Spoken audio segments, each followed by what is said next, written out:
and welcome into the newest episode of Pat's Latest. I'm your host, Mike Gambardella, and day 2 of Pat's training camp is in the books. We go over the latest news that you need to know from everything going on from Mike Vrabel's first camp as head coach of the New England Patriots. We take a look to see if the future is indeed now, as the Patriots rookies are seemingly stepping up and could be playing a big role for Mike Vrabel this year.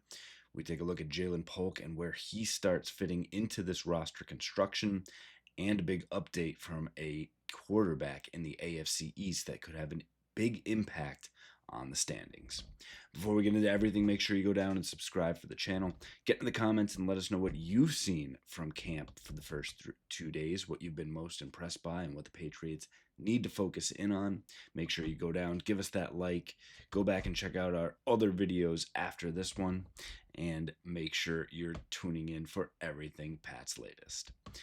We start today with that training camp day 1, and quarterback play has been very consistent, and it actually went beyond Drake May, who looked great on day 1, continued it on day 2. Josh Dobbs actually had a bounce back performance, and even Ben Woolridge seemingly spreading the ball all over the field, really slinging it out there. So quarterbacks really looking good for Drake May. In 2 days, he is 22 of 24 in competitive 11-on-11 drills. Now again, this is non-padded practice. Defense can't really go anywhere near the quarterback. These are the numbers that they should have. So it's good to see May doing what he should be doing. Additionally, it is getting into Josh McDaniels' offense here, and it's underneath. It's timing, passing, it's precision. So a lot of it is that dink and dunk. There's not a lot of field stretching going on right now. And if you look at it, that's not what Stephon Diggs, that's not what Pop Douglas, that's not even really what Kayshon Boutte, who is taking the spot of Matt Collins in the starting lineup right now, what they're known for, nor is it Hunter Henry's game. So again, playing to your strengths, doing what you need, learning the offense, they're going out and doing what they need to. Speaking of Pop Douglas, while Kyle Williams had the highlight play of the day on day 1, it was Pop Douglas who came away with it in day 2, making a highlight reel catch and showing that he could be in position for a potential year 3 breakout. Again, a lot of people are talking about Kyle Williams. Can Boutte continue to do what he did? Is there another player, Efton Chisholm, etc.? But don't forget about Pop Douglas, who is going to be out there a ton, who is going to be the starting slot wide receiver, and we know what that means for Josh McDaniels' offense. It feeds that player. It's made Julian Edelman into a star, Wes Welker, Jacoby Myers, so many others, and could continue that down the line here as well. Giving our first update from the kicker competition, obviously the Patriots drafted Andres Borregales in this past year's draft. Holdover John Parker Romo is there for a kicking competition. JPR actually went 4 of 4, where Borregales was 3 of 4 in today's session, or excuse me, in yesterday's session, I should say. Went 3 of 4. That miss coming from about 50 yards. Parker Romo's was about the same, 30 to 50, in that range as well. Early start forward, expect Borregales to come away with the job, but needs to be consistent, just as the quarterbacks are as well, and needs to make sure that he is holding off a NFL veteran, as it is not always easy for rookies to get things done in the NFL. Speaking of those rookies and keeping it on the offensive side of the ball, the question is the future now for the New England Patriots?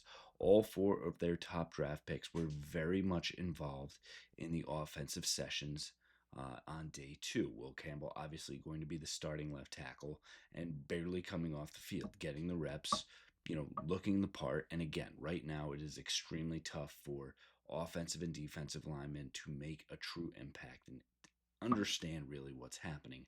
Until you put those pads on and go full contact, you really just don't know.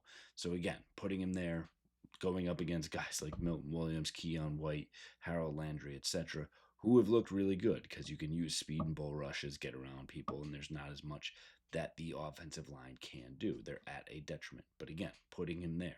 Travion Henderson signed that contract coming out, is looking sharp. His speed is evident when he gets the ball. He's taking off and running past everybody. Again, same thing. It's shells, it's not pads. So we'll see what happens. Additionally, Kyle Williams had the great day one. Day two, still out there rotating in with those wide receivers. Unfortunately, did have a drop today, but again, is out there and making an impact. The fourth one, which is a little bit of a surprise, is center Jared Wilson. And he is not just in the rotation at center, he's mixing in with the ones constantly, giving Bradbury a break, but he's in at left guard as well, and seemingly has jumped Caden Wallace, who is in at left guard on day one, as working in more at that spot and could be pushing to enter the starting lineup in some form or fashion, whether it's Cole Strange or Garrett Bradbury getting pushed as well. One other one of note, as we talk about the offensive line, Morgan Moses is taking a breather. And again, this is kind of for veteran, maintain days, time, etc. Demontre Jacobs has been the direct backup at that spot and seen a lot of time there as well. But to keep it on those rookies, again, that's 4 impact players who could be showing out a lot on this offense, and it will be very important for them to be out there and limit mistakes should the Patriots really want to make noise here in the AFC East. Additionally, taking a look at a player who needs to start making some noise, and in the lead up of a really tough rookie season in the NFL, but a second rounder, has the pedigree, had the buy-in from last year, and while it wasn't Gerard Mayo and some other decision makers, Elliott Wolf was part of that process. So for me, it was very often, let's see what he can do, get him out on the field, get him in a new system, and see what's going on. The problem is that we're here. It's time to make moves.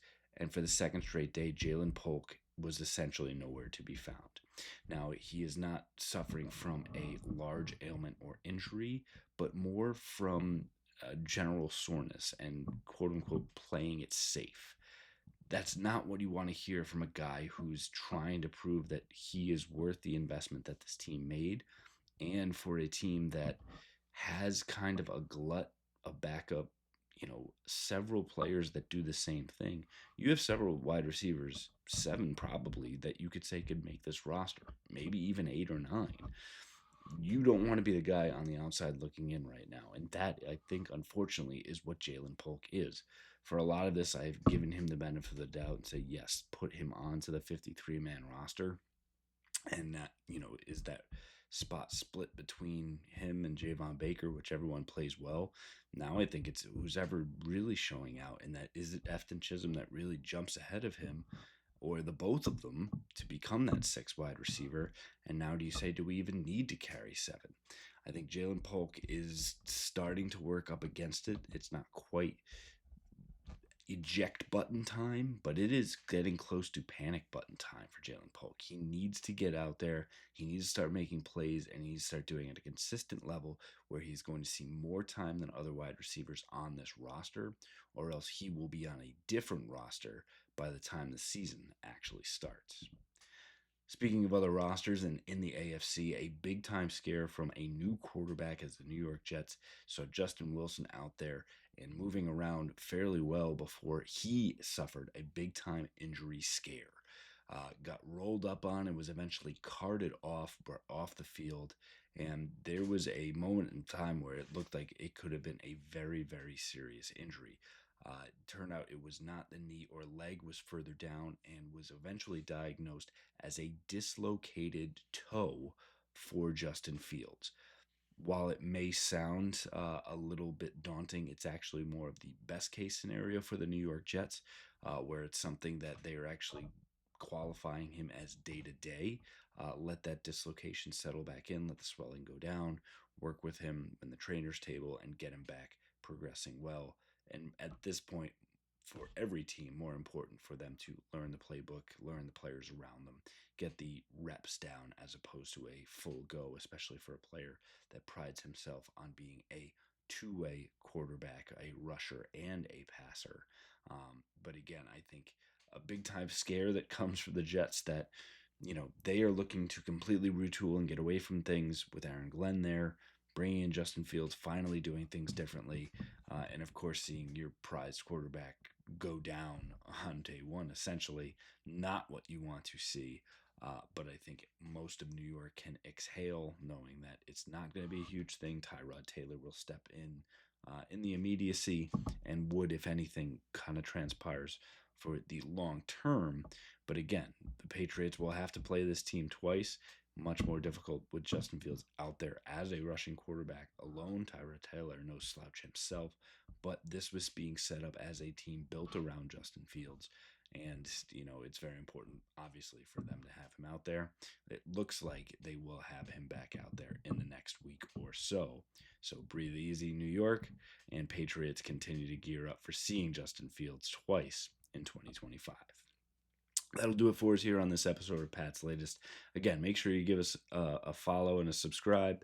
Get in the comments. Let us know what you've seen from Patriots camp. Let us know the questions that you want to answer. We will start answering everything right on the show, making sure we can dive into everything that you need to know. We'll continue to have it for you here as everything breaks out of camp. Make sure you give us a like. Go back and check out our other episodes for all the information from day one and everything in the lead up. We will always have it for you here coming out of New England, and we'll continue to break it down. Fight on, Foxborough.